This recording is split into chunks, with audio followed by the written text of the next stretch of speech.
Friends, బాగున్నారండి అందరూని. ఈరోజు క్లాస్లో వచ్చేసి మనం హ్యాండ్స్ కటింగ్ చేస్తున్నప్పుడు మనకి ఈ వెడల్పు సరిపోలేనప్పుడు ముక్కలు అతికించాల్సి వస్తుంది ఇటువైపు. అది ఎలా అతికించాలి, ఎలా కట్ చేసుకోవాలి ఏంటనేది మనం ఈ క్లాస్లోని వివరంగా చూద్దాం. హ్యాండ్స్ కటింగ్ చేసేటప్పుడు ముక్కలు తక్కువైతే కనుక ఏ రకంగా కటింగ్ చేసుకోవాలన్నది 3 పద్ధతుల్లో నేను చూపిస్తాను. అది వివరంగా చూడండి. వీడియోని స్కిప్ చేయకుండా చూస్తే కనుక ఈ 3 పద్ధతులు చూడండి.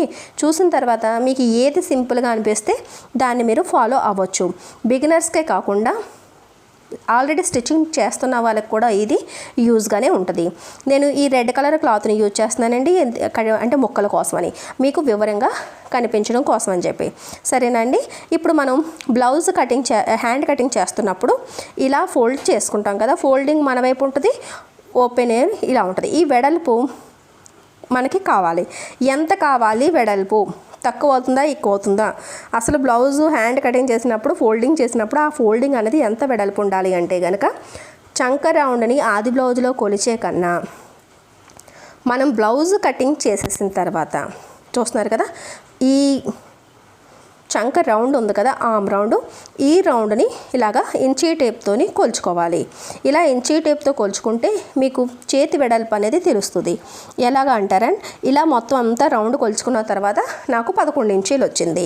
ఇందులోంచి 1 ఇంచు తగ్గించుకొని 10 ఇంచీలకి చేతి క్లాత్ వెడల్పు అనేది పెట్టుకుంటే మీకు హ్యాండ్ కరెక్ట్గా వచ్చేస్తుంది అనమాట. హ్యాండ్స్ కటింగ్ చేసేటప్పుడు మనం ఫోల్డింగ్ ఇలా పెట్టుకుంటాం కదండి. ఇలా ఫోల్డింగ్ దగ్గర నుంచి ఓపెన్ దగ్గరికి 10 ఇంచీలు ఉండాలన్నమాట. ఇప్పుడు మనకి 9 ఇంచీలే ఉన్నది, చూస్తున్నారు కదా. ఇలాగ మనం ఫోల్డింగ్ వైపు నుంచి వెడల్పు కొలుచుకుంటున్నప్పుడు మనకి 10 ఇంచీలు ఉండాలి. ఇప్పుడు 9 ఇంచీలు ఉంది. ఇప్పుడు ఇది ముక్కల్ని ఎలా అతికించుకోవాలి ఏంటనేది చూద్దాం. 1 ఇంచు ఆటోమేటిక్గా మనకి తక్కువగానే ఉన్నది. 2 వైపులా 1 ఇంచు అతికించే కన్నా ఇలాగా పైనున్న 2 లేయర్స్ని మీరు హ్యాండ్ 2 చేతులు కటింగ్ చేస్తున్నప్పుడు ఇలా పైన ఉన్న లేయర్స్ ఉన్నాయి కదా, అవి మన వైపుకి లాగితే ఫోల్డింగ్ అన్నది పెరుగుతుంది అనమాట. ఇలాగా అంటే పైవైపు ముక్క తగ్గి మనకి ఫోల్డింగ్ పెరుగుతుంది.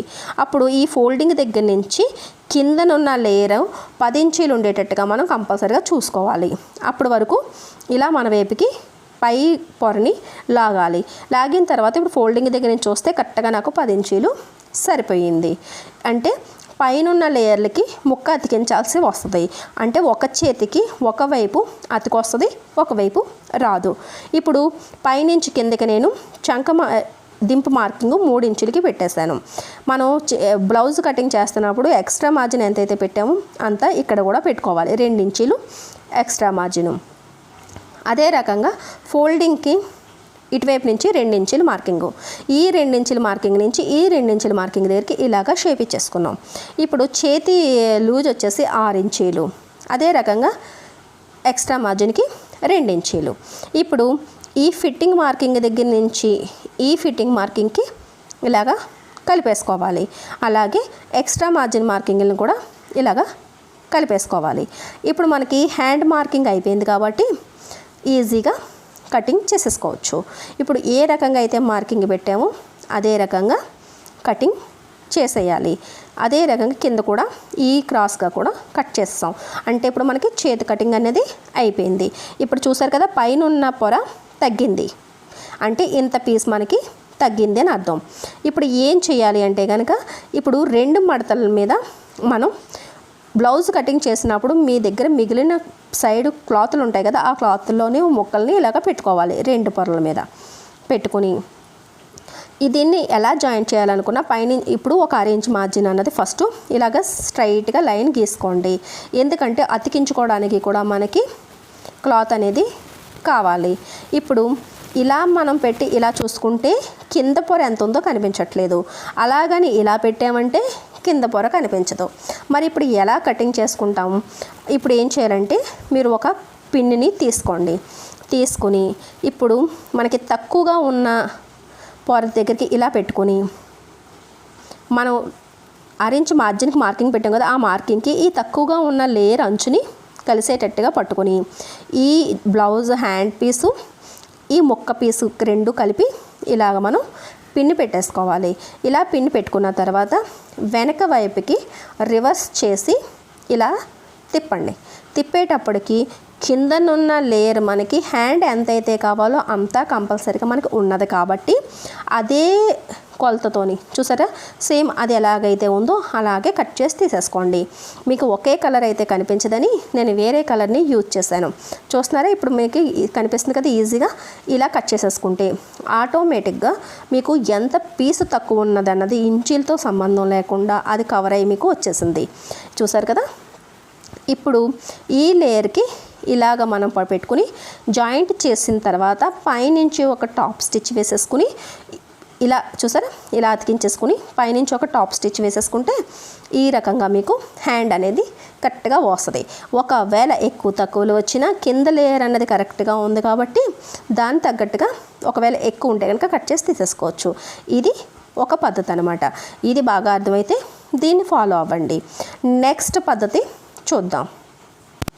ఇది రెండవ పద్ధతి. ఈ పద్ధతిలో కూడా సేమ్ అదే రకంగా ఫోల్డింగ్ ఉంటుంది. ఇప్పుడు ఇలా మనం 10 ఇంచులు కావాలని చూసుకుంటున్నప్పుడు ఈ క్లాత్కి అయితే నాకు 2 ఇంచుల వరకు నాకు తగ్గింది. ఇప్పుడు నేనేం చేస్తానంటే 2 అంచులకి కూడా 2 వైపులా అతుకొచ్చేటట్టుగా అయితే ఇంకా ఈజీగా ఉంటుంది. మనకి కుట్లు అనేవి చక్కగా ఖర్చులోకి పోతాయి. అలాంటప్పుడు మీరు ఇలా స్ట్రైట్గా ఉన్న 2 పీసులని తీసుకోండి.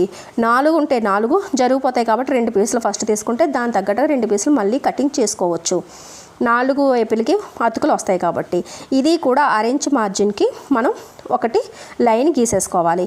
ఇప్పుడు ఈ 4 పొరలు హ్యాండ్వి ఇలా పెట్టుకోవాలి. చూస్తున్నారు కదా, కరెక్ట్గా ఆ మార్జిన్ మీదకి పెట్టుకున్న తర్వాత మనం హ్యాండ్ కటింగ్ ఎలాగైతే చేసుకుంటామో సేమ్ అదే రకంగా ఫోల్డింగ్ వైపు నుంచి 10 ఇంచులకి ఇలా మార్కింగ్ పెట్టుకోవాలి. చూస్తున్నారు కదా, మనకి ఏ మాత్రమైతే మనకి ముక్క తక్కువగా ఉందో అది కూడా ఇక్కడ మనకి కవర్ అయిపోతుంది. ఆటోమేటిక్గా కన్ఫ్యూజ్ లేకుండా ఇలా 10 ఇంచులకి మార్కింగ్ చక్కగా పెట్టేసుకోవచ్చు అనమాట.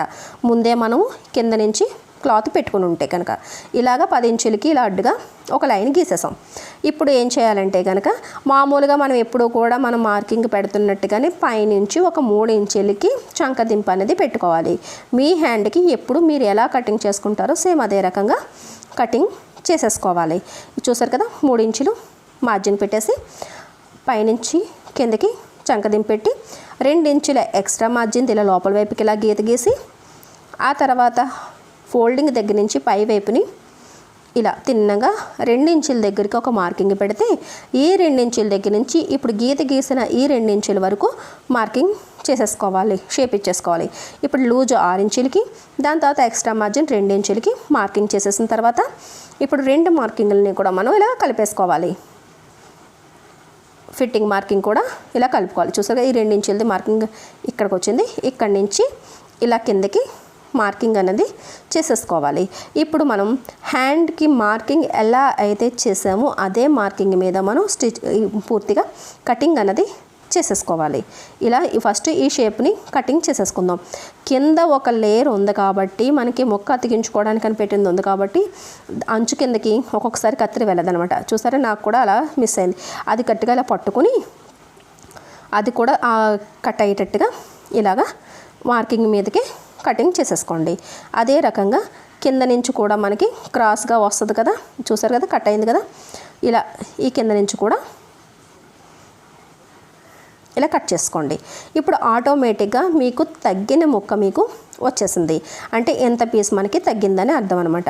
ఇప్పుడు ఇక్కడ ఇలా జాయింట్ చేసామంటే మీకు ఆటోమేటిక్గా మనకు కావాల్సిన షేపు మనకు కావాల్సిన లెంత్ మనకి వచ్చేస్తుంది. చూసారు కదా, ఇలాగ అతుకు వస్తుంది అనమాట. ఇప్పుడు మనం 2 పీసుల మీద కటింగ్ చేసాం కాబట్టి ఒక చేతికి అటు ఇటు ముక్క అతికించుకోవడానికి సరిపోయింది. ఇప్పుడు మరి ఇంకో చేతికి కావాలి కాబట్టి ఈ 2 పీసులని మళ్ళీ మన దగ్గర మిగిలిన ఎక్స్ట్రా ముక్కలు ఉన్నాయి కదా దాని మీద పెట్టేసుకొని ఇలాగా షేప్ మళ్ళీ సేమ్ అదే షేప్లోని ఇంకొక 2 పీసులు కటింగ్ చేసేసుకున్నారనుకోండి మనకి 2 చేతులకి కూడా వచ్చేస్తుంది. ఇది ఒక పద్ధతి అనమాట. ఇది కూడా చాలా సింపుల్గానే ఉంటుంది. ఇది కూడా మీరు ఒకసారి ట్రై చేసి చూడండి. ఇప్పుడు 3వ పద్ధతి. ఈ పద్ధతిలో కూడా ఎలా కటింగ్ చేస్తారన్నది మీకు నేను చూపిస్తాను. ఈ పద్ధతిలోని మీరు న్యూస్ పేపర్ని యూజ్ చేసుకోండి. ఫస్ట్ ఇలా ఫోల్డింగ్ మనమే పెట్టుకుని మనం హ్యాండ్ ఎలాగైతే కటింగ్ చేసుకుంటామో అలాగే న్యూస్ పేపర్ది కూడా మనం పెట్టుకుని ఫోల్డింగ్ దగ్గర నుంచి మనకి 10 ఇంచుల వెడల్పు కావాలి కాబట్టి 10 ఇంచుల వెడల్పుకి ఇలాగా 2-3 దగ్గర మనం మార్కింగ్ పెట్టేసుకుంటే మనకి లైన్ అనేది స్ట్రైట్గా వచ్చేస్తుంది. ఇలాగా కలిపేసుకోండి. దీని తర్వాత పొడవు మనకి ఎంత కావాలంటే అంత పెట్టుకోవచ్చు. మనకు 5 ఇంచులు కావాలంటే 1 ఇంచు కలుపుకొని 6 ఇంచులకి ఇలాగా మార్కింగ్ పెట్టేసుకుని ఆ మార్కింగ్ ఆ చివరి నుంచి ఈ చివరి నుంచి మార్కింగ్ పెట్టుకున్నప్పుడు ఆ 2 మార్కింగ్లు ఇలా కలిపితే స్ట్రైట్గా ఒక లైన్ వస్తుంది. ఇప్పుడు ఈ బాక్స్లోనే మనం హ్యాండ్ కటింగ్ అనేది చేసుకోవాలి. పైనుంచి కిందకి 3 ఇంచుల చంకదింపు పెట్టుకుని ఎక్స్ట్రా మార్జిన్కి లోపల వైపుకి ఇలా 2 ఇంచులు మార్కింగ్ పెట్టుకుని ఇక్కడ ఈ ఫోల్డింగ్ వైపు నుంచి ఇలా తిన్నంగా ఇటువైపు 2 ఇంచులు మార్కింగ్ పెట్టుకుని ఈ 2 ఇంచుల మార్కింగ్ నుంచి ఇక్కడికి ఇలాగ మనం షేప్ ఇచ్చేసుకోవాలి. దాని తర్వాత హ్యాండ్ లూజ్ వచ్చేసి 6 ఇంచులు కాబట్టి 6కి మార్కింగ్ పెడతాము. దాని తర్వాత మనం 2 ఇంచులకి ఎక్స్ట్రా మార్జిన్ది పెడతాం. ఇప్పుడు ఇక్కడి నుంచి ఇక్కడికి మార్కింగ్ ఇలా చేసేసుకుని దాని తర్వాత ఇది కూడా ఒకసారి గీత గీసేసుకుందాం. ఇప్పుడు మనకి హ్యాండ్ పూర్తిగా కటింగ్ అయిపోయింది. అంటే ఎక్కడ హెచ్చు తగ్గులు లేకుండా మనకి పూర్తిగా మనకి హ్యాండ్ ఏ రకంగా అయితే కావాలో అంతా మనం కటింగ్ చేసేసుకోవడమే. ఇప్పుడు మొత్తం మార్కింగ్ పెట్టుకున్నాం. అంటే మనకి ఇక్కడ న్యూస్ పేపర్ తక్కువ ఎక్కువలు గట్రా ఏమీ లేకుండా మనకి హ్యాండ్ ఎలాగైతే కావాలో అలా మనం మార్కింగ్ చేసేసుకున్నాం. ఇప్పుడు ఈ సైజులో మనకి క్లాత్ కావాలి. అయితే ముక్క మనకి తక్కువైనప్పుడు ఎలా అతికించుకోవాలి, ఎలా కటింగ్ చేసుకోవాలన్నది ఇప్పుడు వివరంగా మళ్ళీ చూద్దాం. ఇప్పుడు ఈ న్యూస్ పేపర్ ఉన్నదనుకోండి, మీకు అసలు ఎటువంటి కన్ఫ్యూజ్ ఉండదు అన్నమాట, చాలా ఈజీగా అయిపోద్ది. ఇప్పుడు మనకి హ్యాండ్ పీసు ఇలా వచ్చింది. ఫోల్డింగ్ మన వైపు ఉంది కదా, అదే రకంగా పేపర్ది ఫోల్డింగ్ కూడా మన వైపు ఉండేటట్టుగా సమానంగా పెట్టుకోండి. కింద అంచు మాత్రం సమానంగా పెట్టుకుని ఇలా పై వైపుకి పెట్టుకుని క్లాత్ ఇంకా వెడల్పు ఎక్కువగా ఉంటే కనుక ఆటోమేటిక్గా మనం న్యూస్ పేపర్ ఎలాగైతే ఉందో అలాగే మార్కింగ్ పెట్టుకోండి. లేదంటే అలవాటు ఉన్న వాళ్ళు ఇలాగ డైరెక్ట్గా కటింగ్ చేసేసుకోండి. ఇప్పుడు పేపర్ అంచు ఎలాగైతే ఉందో అలాగ నేను కటింగ్ చేసేసాను. మీకు వెనక్కి తిప్పి చూపిస్తాను చూడండి. నాకు ముక్క తక్కువ ఉంది, అంటే క్లాత్ మొత్తం సరిగా లేదనమాట. ఇప్పుడు చూడండి, ఇలా వెనక్కి తిప్పుతాను. ఇలా వెనక్కి తిప్పేటప్పటికి చూసారా ఎంత ముక్క మనకి తక్కువగా ఉంది. ఎంతవరకు లేదో అంతవరకు ఇలాగా ఫోల్డ్ చేసేయండి. న్యూస్ పేపర్ని ఫోల్డింగ్ ఇలా చేసేయండి. ఇప్పుడు ఎంత ముక్కలు మనకి లేవన్నమాట. ఇలాంటి ముక్కలు మనం 4 పీసులు కటింగ్ చేసామంటే కనుక 2 చేతులకి 2 వైపులా కూడా మనకి అతుకులు వేసేసుకోవచ్చు. ఇప్పుడు ఏం చేయాలంటే ఎప్పుడు కటింగ్ చేసుకుంటున్నట్టుగానే ఒక 6 ఇంచ్ మార్జిన్ మనం పెట్టుకుని, ఇది మీకు కనిపించట్లేదు కాబట్టి ఫోల్డింగ్ నేను మార్కర్తోనే ఒకసారి మార్కింగ్ పెడతాను చూడండి. మనం ఎంతైతే తక్కువ ఉందో దానికి ఫోల్డ్ చేశాను కదా, ఆ ఫోల్డింగ్ అన్నది చూడండి. ఇక్కడి నుంచి ఇలా ఈ మాత్రం క్లాత్ తక్కువగా ఉంది. ఇప్పుడు ఈ మార్కింగ్ కరెక్ట్గా ఈ 6 ఇంచ్ మార్కింగ్ పెట్టాం కదా, ఆ లైన్ మీదకి వచ్చేటట్టు పెట్టుకోవాలి. చూస్తున్నారు కదా, ఈ రకంగా పెట్టుకోవాలి. ఈ మార్జిన్ మాత్రం ఎప్పుడు వదలకూడదట. ఇప్పుడు న్యూస్ పేపర్ ఎలాగైతే ఉందో మనకి షేపు అలాగే మార్కింగ్ చేసేసుకోవడమే. ఇదైతే ఇంకా ఈజీగా ఉంటుంది. కాకపోతే మనకి పేపర్ వేస్ట్ అని అనుకోకుండా ఏ బుక్లో ఏ కాపీలోని పేజ్ అన్నా తీసుకోవచ్చు, లేదంటే న్యూస్ పేపర్ తీసుకోవచ్చు, లేదంటే ఏదైనా వేస్ట్ క్లాత్ తీసుకోవచ్చు. ఇలా కటింగ్ చేసి చూసారా ఆ లెవెల్లోనే మనం మార్కింగ్ పెట్టినట్టుగానే ముక్క కత్తిరించేసామంటే చక్కగా మీకు ఎంతైతే తక్కువ ఉందో అంతా వచ్చేసింది. అది ఆ 2 ముక్కలు కటింగ్ చేసాం కాబట్టి ఇంకో 2 పీసులని ఇంకొక దగ్గర పెట్టి కట్ చేసుకోవచ్చు. లేదంటే డైరెక్ట్గానే 4 పొరల మీద కూడా మీరు కటింగ్ చేసుకోవచ్చు. 4 పొరలు అయితే ఏమవుతుందంటే జరుగుతూ ఉంటే కనుక బిగినర్స్కి కన్ఫ్యూజ్ అవుతుంది.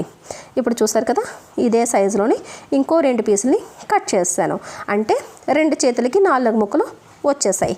ఇప్పుడు ఒకవేళ ఇలా జాయింట్ చేసినప్పుడు మీరు మార్జిన్ ఎక్కువ తక్కువలు తీసుకున్నా ఏమైనా సరే, ఒకవేళ ఎక్కువ పీస్ తీసేసుకున్నా సరే అవ్వదు, అసలు ఇంకా అది జరగదండి.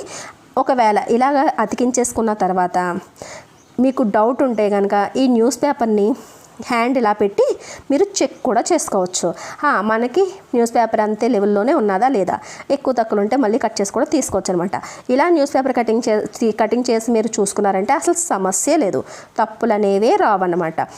ఇలా కూడా ఒకసారి ప్రాక్టీస్ చేసి చూడండి. ఇప్పుడు మీకు నేను 3 రకాలైన పద్ధతులు నేను మీకు హ్యాండ్ కటింగ్లోని చూపించాను. ఇప్పుడు ఈ 3 మీకు ఏది ఈజీగా ఉంటే దాన్ని మీరు ఫాలో అవ్వండి. తప్పకుండా మీకు ఏదో ఒకటి మన మైండ్లోకి అర్థమవుతుంది అనమాట, మన మైండ్కి ఎక్కుతుంది. అది మీరు ఫాలో అయిపోయారనుకోండి, చక్కగా మనకి ఎటువంటి మిస్టేక్స్ లేకుండా కన్ఫ్యూజ్ లేకుండా అవుతుంది అనమాట. డ్రెస్కైనా దేనికైనా సరే, పిల్లలకి క్విక్ స్టిచ్చింగ్ చేసినా దేనికైనా ఇదే పద్ధతి. సరేనా అండి? వీడియో నచ్చినట్లయితే కనుక ఒక లైక్ ఇవ్వండి. మన ఛానల్ని సబ్స్క్రైబ్ చేసుకోవడం మాత్రం మర్చిపోకండి.